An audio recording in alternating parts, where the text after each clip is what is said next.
Professor Claxon's 4 eye stalks twitched nervously as he addressed his xenobiology class aboard the transport vessel. His purple, slug-like body glistened with what could charitably be called perspiration, though it looked more like he was melting under pressure. "Now, students," Claxon announced in his nasally voice, "Planet Verdania represents the perfect opportunity to study adaptive ecosystems in real time. Of course, it has a 99.7% fatality rate for non-native species, but I'm sure you'll all be fine." The 12 students representing various galactic civilizations nodded with the confidence that only comes from never having faced actual danger. There was Zephyr, a crystalline being from the Prism Nebula who could phase through solid matter. Kronk, an armored behemoth from the Ironworlds, whose shell could deflect plasma cannons. Wisp, a gaseous entity who could literally become invisible, and 9 others, each blessed with some evolutionary advantage that made them theoretically superior to everything else in the known galaxy. Then there was Jake Martinez. Jake sat in the back row, the only human in a class full of beings who could fly, phase through walls, or survive in the vacuum of space. He was what the Galactic University catalog politely termed an exchange student, though everyone knew he was really there as a diversity admission. Humans were the newest species to join the galactic community, and frankly nobody was quite sure why they'd been invited. "Mr. Martinez?" Professor Claxon's eye stalk swiveled toward Jake like a disappointed parent. "I trust you've read the safety protocols multiple times?" "Sure thing, Prof," Jake replied, not looking up from his datapad where he was definitely not reading about Verdanian wildlife. "Don't touch the plants, don't drink the water, don't breathe too deeply, and definitely don't make eye contact with anything that has more teeth than a loan shark." Several students chittered with what passed for laughter among their species. Poor little human, so fragile, so adorable, in his ignorance. Zephyr's crystalline form shimmered as she spoke. "Professor, why exactly did we bring the human? Shouldn't he be in, I don't know, remedial atmosphere breathing or something?" Now, Claxon waved a tentacle dismissively. "The Terran Cultural Exchange Program requires us to include human students in our expeditions. Besides, it'll be educational for all of you to see how a primitive species handles advanced scientific fieldwork." Jake looked up from his datapad with a grin that suggested he found this entire conversation hilarious. Primitive species. Right, because nothing says advanced civilization like a professor who sweats through his skin when he gets nervous. "I don't sweat," Claxon protested. "I secrete defensive mucus." Tomato, toe, maha. Before Claxon could respond, the transport shuddered violently. Warning lights began flashing in colors that hurt to look at, and an automated voice announced in 17 different languages that they were experiencing catastrophic engine failure and imminent uncontrolled descent. "Well," Jake said, calmly closing his datapad, "this ought to be educational." The ship plowed through Verdania's atmosphere like a meteor with commitment issues, bounced off 3 different mountain peaks, and finally came to rest in what the locals probably called a jungle, but what any reasonable person would describe as green hell with a humidity problem. As smoke cleared and emergency lights flickered, Professor Claxon's defensive mucus production reached industrial levels. "Oh dear," he whimpered, consulting his scanner. "We've crashed directly in the heart of the Verdanian wilderness. The most dangerous ecosystem in this quadrant. We're all going to die horrible, horrible deaths." Jake unbuckled his safety harness and stood up, apparently the only one not currently having an existential crisis. "Come on, Prof, where's that scientific optimism? I mean, what's the worst that could happen?" As if in response to his question, something outside the crashed ship released a roar that sounded like a freight train having an argument with a tornado. Several students immediately fainted, which was impressive considering 3 of them didn't technically have nervous systems. "Would," Professor Claxon whispered, "would be a striped death stalker, the apex predator of Verdania. They can smell fear from 50 kilometers away." Jake peered out the nearest porthole at the alien jungle beyond. Massive trees stretched toward a canopy so thick it blocked out the sun. Vines hung like natural booby traps, and somewhere in the distance, something was definitely screaming. It was the kind of place that travel brochures would describe as unspoiled wilderness, right before mentioning the comprehensive life insurance requirements. "Ha," Jake said thoughtfully. "Looks kind of like Louisiana in August, only with better lighting." What happened next could only be described as the galaxy's most expensive demonstration of the phrase every being for themselves. Zephyr was the first to abandon ship, literally. Her crystalline body shimmered once before she phased directly through the hull and disappeared into the jungle like a very expensive, very panicked disco ball. "My molecular structure makes me immune to physical barriers," she called back helpfully. "Good luck with your primitive survival techniques." Kronk was next, using his armored bulk to simply punch a hole through the side of the transport. "Kronk's shell deflects all damage," he announced in the third person, because apparently evolution hadn't gotten around to fixing his grammar. "Kronk survives everything. Kronk finds own way home." And with that inspiring speech, he bulldozed through the underbrush like a living tank with the strategic thinking of a particularly aggressive doorknob. One by one, the other students made their exits. Wisp simply evaporated and drifted away through the air vents. The twins from Sigma Centauri activated their jetpacks and rocketed toward what they hoped was civilization. The aquatic student Glub somehow produced enough water to create a small river and swam away through his own personal flood. Each departure came with its own helpful commentary about why their species was clearly superior to everyone else's, especially the humans. "Sorry, Jake," called Nebula as she shapeshifted into something that looked like a cross between a bird and a bad decision. "But I've got built-in navigation systems. You'll probably want to stay with the wreckage and wait for rescue. You know, being all fragile and primitive and stuff." Professor Klaxon, meanwhile, had managed to activate the emergency beacon and was now constructing what could generously be called a fort out of seat cushions and denial. "Don't worry, students," he called out, though most of them were already gone. "Rescue should arrive in approximately 72 to 96 hours, assuming the beacon works, and assuming rescue teams are willing to enter a Class 5 Deathworld, which they probably aren't." Jake found himself standing alone in the crashed transport, listening to the sounds of his classmates crashing through the jungle in 12 different directions, each convinced their special abilities would save them. Professor Klaxon had wedged himself into what used to be the supply closet and was making soft, whimpering sounds that suggested his defensive mucus glands were working overtime. "So," Jake said to nobody in particular, "I guess this is the part where the fragile human dies horribly while everyone else uses their superior evolution to survive and thrive." Outside, something roared again. Closer this time.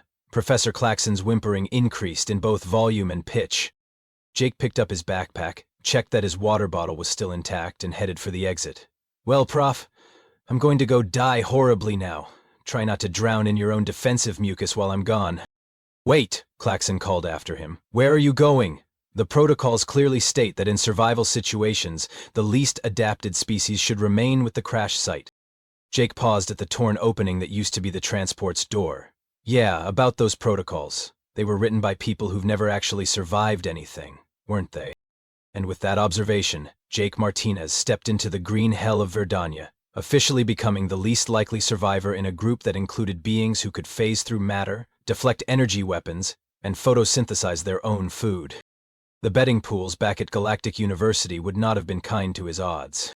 Now here's where things get interesting, because while everyone else was busy using their fancy evolutionary advantages to get themselves into trouble, Jake was doing something that apparently no other species in the galaxy had thought of. He was paying attention. First things first, shelter. Jake found a nice overhang formed by a fallen tree and some conveniently positioned rocks. Not fancy, but it would keep the rain off and provide a defensible position. While he worked, he listened to the distant sounds of his classmates discovering that superior evolution doesn't always translate to superior planning. There was a lot of crashing, some creative alien swearing, and what sounded like Kronk arguing with a tree. Next, water. The stuff falling from the sky looked clean enough, and Jake's portable purification tablets would handle any microscopic party crashers.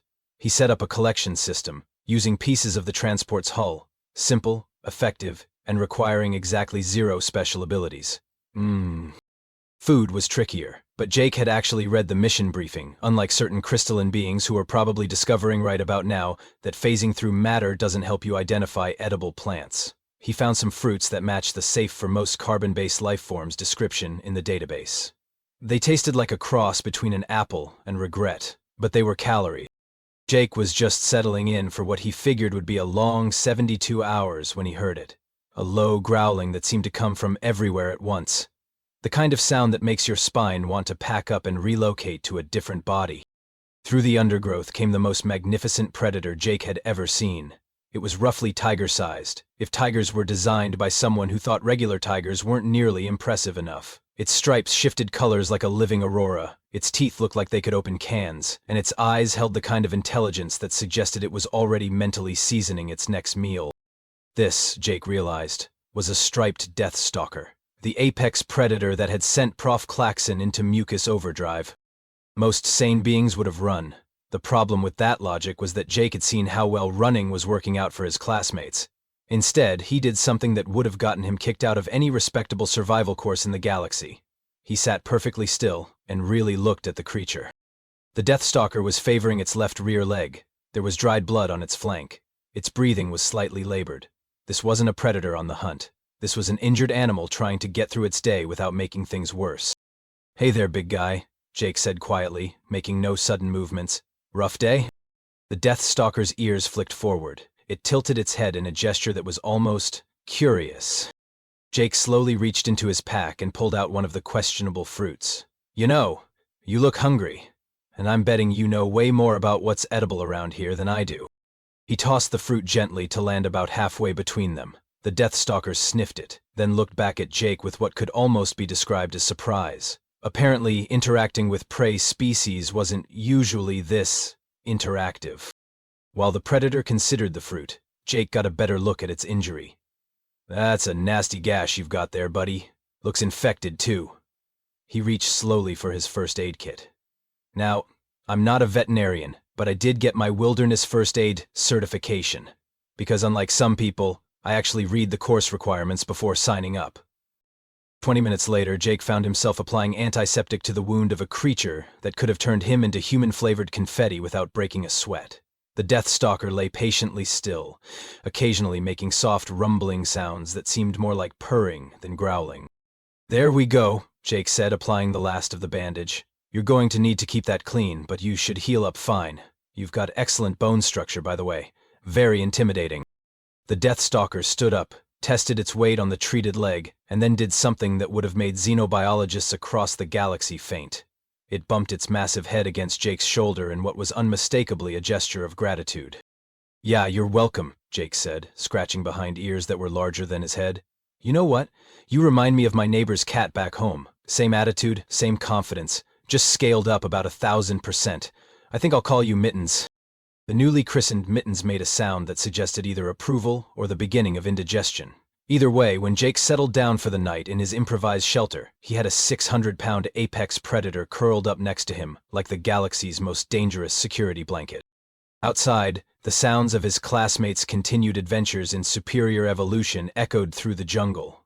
Someone was definitely stuck somewhere. Someone else was arguing with local wildlife, and Professor Claxon was still making his soft, whimpering sounds from the wreckage. Jake closed his eyes and tried to get some sleep. Tomorrow, he figured, was going to be interesting. Jake woke up the next morning to find Mittens sitting by the shelter entrance like a furry security guard with commitment issues. The Deathstalker had apparently spent the night listening to the jungle's greatest hits, which seemed to consist mainly of alien students discovering that evolution hadn't prepared them for everything. "Morning, Mittens," Jake said, scratching behind the massive predator's ears. "Sleep well? Because it sounds like some of our classmates had a rougher night than a discount airline passenger." Mittens made a sound that Jake chose to interpret as agreement, then padded over to drop something at his feet. It was a fruit, perfectly ripe and definitely not one of the questionable specimens Jake had found the day before. "Oh, so you're bringing me breakfast now. What's next, filing my taxes?" Jake took a bite of the fruit. It actually tasted like something that belonged in food, rather than something that belonged in a punishment. "You know what, big guy? I think this is the beginning of a beautiful partnership." Their first rescue mission came courtesy of Zephyr's anguished wailing echoing through the trees. Following the sound, Jake and Mittens found the crystalline student stuck halfway through the trunk of what appeared to be a tree made of the same mineral as her body. She was phased exactly 50% into the trunk, unable to go forward or backward. "Oh, thank the cosmos," Zephyr cried when she saw them. "Jake, I'm trapped. The tree's crystalline structure interferes with my phasing abilities. I've been stuck here for 14 hours. Jake walked around the tree, examining the situation, while Mittens sat down to watch with what looked suspiciously like amusement. "Let me guess. You phased into the tree without checking what it was made of first." "My species doesn't need to check," Zephyr said defensively. "We can phase through anything. Except, apparently things made of the same stuff you are." Jake pulled out his emergency toolkit and started examining the tree's structure. It's like trying to phase through yourself. Basic physics, really. Don't lecture me about physics. You're just a primitive human. Jake continued his examination, ignoring the insult. Okay, here's what we're going to do.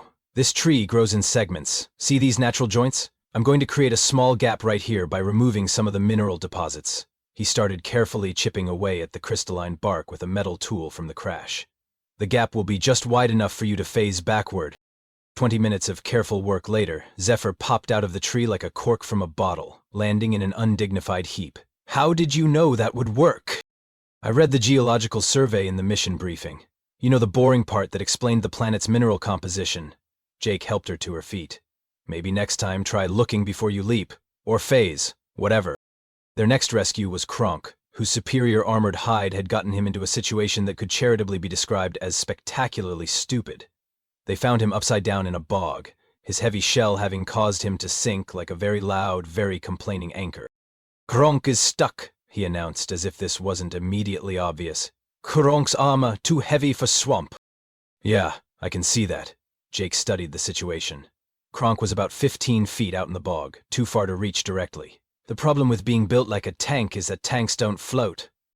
Jake fashioned a rope from vines and debris, then had Mittens help by serving as an anchor point while he worked his way closer to Kronk. It took an hour of careful maneuvering, but they managed to get the armored student right side up and onto solid ground. How Kronk get out without human help? Kronk asked, genuinely puzzled. You don't, Jake replied. That's kind of the point. The rescue of Wisp was particularly entertaining. The gaseous student had gotten himself caught in what the locals probably called a wind trap, a natural formation that created a circular air current. Wisp was spinning around like a very philosophical tornado, unable to escape the perpetual breeze. This is most embarrassing, Wisp moaned as he whirled past. I am being defeated by weather. Jake studied the rock formation creating the wind trap, then started strategically placing rocks to redirect the airflow. Physics, he explained to Mittens, who was watching with the patience of a predator who'd decided today's entertainment was better than hunting. Disrupt the pattern, and our gaseous friend can float free. One by one, Jake and Mittens worked their way through the scattered alien students. They found the aquatic student, Glub, desperately trying to maintain a water bubble around himself while his improvised river evaporated in the heat. Jake showed him how to find natural springs and create a sustainable water source using gravity and basic engineering. The twins from Sigma Centauri had crashed their jetpacks into a cliff face and were hanging upside down from a tree, arguing about whose fault it was. Jake rigged a pulley system from crash debris and lowered them down safely. Each rescue followed the same pattern.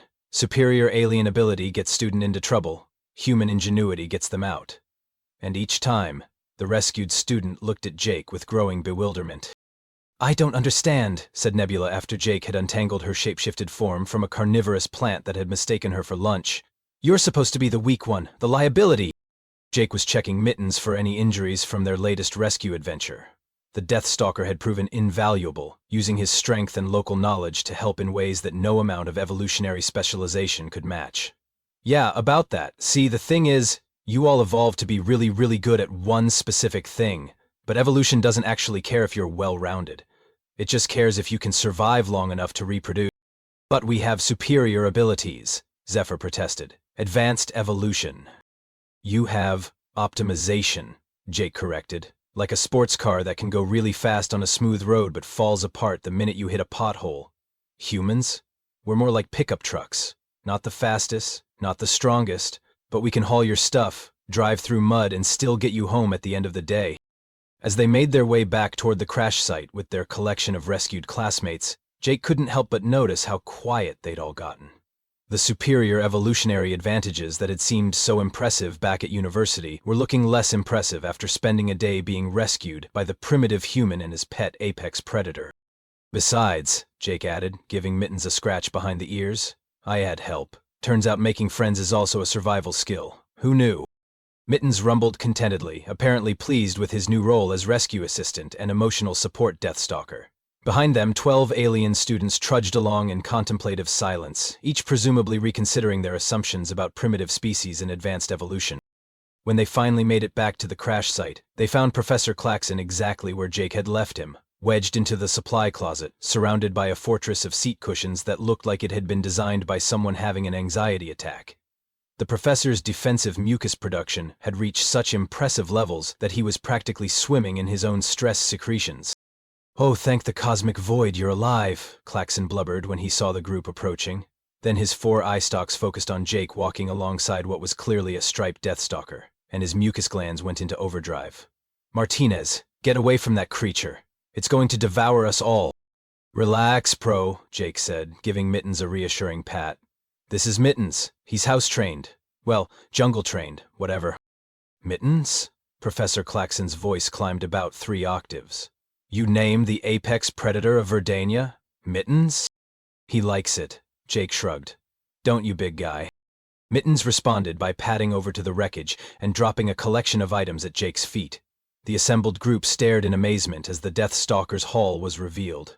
Several varieties of exotic fruits, what appeared to be medicinal plants, some kind of crystalline formation that glowed softly in the dim light, and what looked suspiciously like a complete ecological survey's worth of specimens.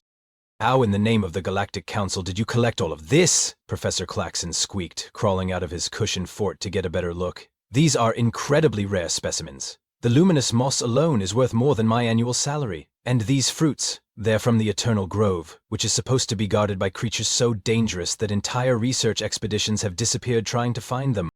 Jake picked up one of the glowing specimens and examined it casually. "Oh, these?" "Yeah, Mittens knew where to find them. Turns out when you're friends with the local apex predator, he's happy to show you around his territory. Who would have thought that making allies would be useful in an unknown environment?"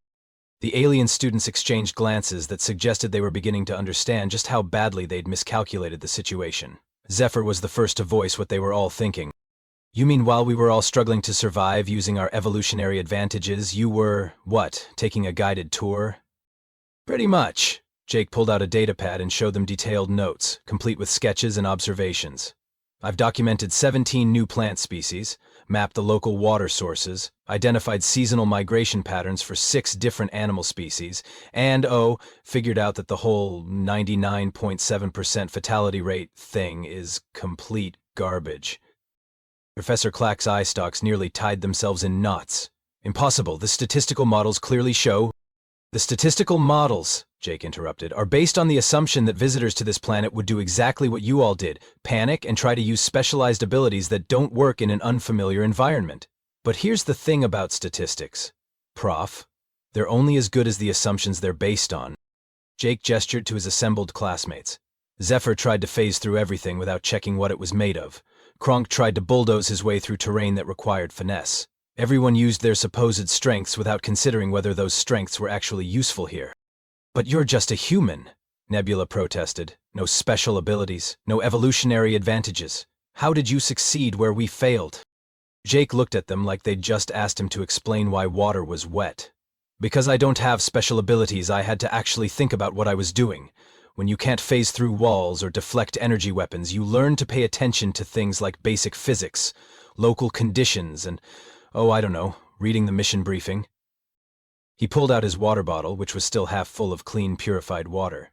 "While you were all running around trying to use abilities that didn't match the situation, I was doing boring human things like finding shelter, securing water sources, and making friends with the locals." Professor Klaxon picked up one of the medicinal plants with trembling tentacles. "This is a Verdanian healing root. You have any idea how valuable this is? Pharmaceutical companies have spent decades trying to synthesize this compound." "Yeah, Mittens showed me where they grow. There's a whole grove about 2 kilometers north of here. Apparently the Deathstalkers use them when they get injured." Jake scratched behind Mittens' ears, earning a contented rumble. Turns out apex predators are pretty smart about these things. Who knew that befriending the locals would give you access to local knowledge? The silence that followed was the sound of 12 alien students simultaneously realizing that their entire understanding of survival and evolution might need some serious revision. The human, the fragile, primitive, supposedly inferior human, had not only survived better than any of them, he'd thrived. And he'd done it with nothing more than basic problem-solving skills and the revolutionary concept of treating other species with respect instead of fear. "So," Jake continued, clearly enjoying the moment, While you were all demonstrating your evolutionary superiority by getting stuck in trees, trapped in bogs, and caught in wind currents, I was having productive conversations with the ecosystem and documenting discoveries that are going to revolutionize our understanding of Verdanian biology. He gestured to Mittens, who was currently grooming himself with the casual confidence of an apex predator who'd found his life's purpose as an emotional support animal. Oh, and I made a friend. A 600-pound friend with excellent local knowledge and a surprisingly gentle disposition. Professor Claxon looked at his scanner readings, then at the collection of specimens, then at Jake, then at the Deathstalker, who was now lying on his back getting belly rubs from the human student. His defensive mucus production had slowed to a mere trickle, probably because his brain was too busy recalibrating everything he thought he knew about survival, evolution, and the relative capabilities of different species. "Mr. Martinez," he said slowly, "I believe I may need to revise my assessment of human survival capabilities." "You think?" Jake replied with a grin that suggested he was having entirely too much fun with this situation.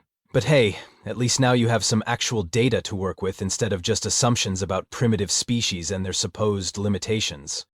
3 weeks later, back at Galactic University, Professor Claxon stood before the Academic Review Board, looking like someone who'd been asked to explain why his fundamental understanding of evolutionary biology had been turned upside down by a first-year exchange student and his emotional support apex predator. "So let me understand this correctly," said Dean Vorthak, her insectoid features clicking with what might have been amusement. "Your field expedition to a Class 5 death world resulted in 0 casualties, groundbreaking scientific discoveries, and the successful domestication of the planet's apex predator by a human." "That is technically correct," Klaxon admitted, his mucus production having thankfully returned to normal levels. "Though I feel compelled to point out that Mr. Martinez's approach was highly unorthodox and went against all established safety protocols." "The safety protocols that resulted in 11 of your students requiring rescue?" Dean Vorthak's mandibles clicked again, "while the human student not only survived independently but actively rescued his classmates?" In the back of the lecture hall, Jake sat with Mittens curled up beside his chair. The Deathstalker had adapted surprisingly well to university life, though the campus security team was still getting used to having a 600-pound predator attending lectures on comparative xenobiology.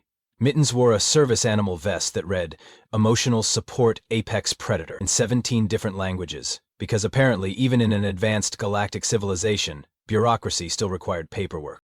"Furthermore," Dean Vorthak continued, "I understand that Mr. Martinez's field report has been requested by the Galactic Pharmaceutical Consortium, the Department of Xenobiological Studies, and the Colonial Survey Division.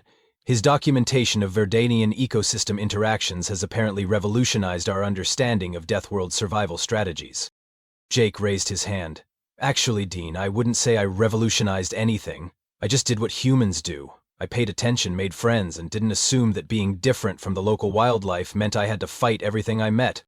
"Yes," Dean Vortek's compound eyes focused on him. "About that. Your approach of making friends with what was classified as an impossible-to-domesticate apex predator has caused quite a stir in the xenozoology department.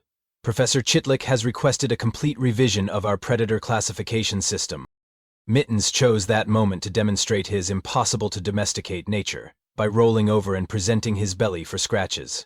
Jake obliged, causing several members of the review board to make notes about unprecedented interspecies bonding patterns and revision of hostile environment survival paradigms. "The most interesting aspect," continued Dean Vorthak, "is that Mr. Martinez's success rate seems to be directly correlated with what we previously considered his species' disadvantages. No natural armor, no special abilities, no evolutionary specializations. Yet these apparent weaknesses prove to be strengths in an unpredictable environment." Professor Claxon shifted uncomfortably. "I still maintain that his methods were unscientific. Making friends with dangerous wildlife is not a reproducible research methodology." "Actually, Prof," Jake interjected, "it totally is. I've been working with the Department of Interspecies Relations to develop a new curriculum. Practical xenobiology, why reading the manual and not assuming everything wants to kill you leads to better outcomes than evolutionary superiority complexes. It's a working title." The review board erupted in what Jake had learned to recognize as alien laughter across 17 different species. Dean Vortak's mandibles were clicking so rapidly it sounded like applause. "In light of these unprecedented results," Dean Vorthak announced, The university is establishing a new department of applied human survival techniques, with Mr. Martinez as our first Deathworld specialist. His unconventional methods will be studied and, where applicable, incorporated into our standard survival protocols. Jake looked down at Mittens, who was now completely upside down and purring like a furry earthquake. Hear that, buddy? We're officially weird enough to get our own department. Additionally, Dean Vortak continued, Mr. Martinez will be leading next semester's Advanced Field Studies expedition to Karis Prime. It's only classified as a Class 3 Deathworld, so it should be perfectly safe for someone of his unique qualifications. Class 3, huh? Jake scratched behind Mittens' ears, causing the Deathstalker to make happy rumbling sounds that were probably registering on seismic equipment across the campus. What kind of apex predators are we talking about? Giant crystalline spiders, I believe. Completely untamable, according to all existing research. Jake and Mittens exchanged a look. While Jake looked at Mittens. Mittens was still upside down getting belly rubs, but Jake was pretty sure he detected a sense of anticipation in those large amber eyes. Fighters, huh? Well, Mittens, looks like you're going to have some new friends to play with. As the review board continued their discussions about paradigm shifts and curriculum revisions, Jake couldn't help but reflect on how far he'd come from being the fragile liability that nobody expected to survive his first field expedition. Now he was apparently the go-to guy for making friends with things that were supposed to kill him. It was, he decided, a pretty good career path for a primitive human with no special abilities whatsoever. Especially when it came with a 600-pound apex predator who doubled as the galaxy's most intimidating therapy animal.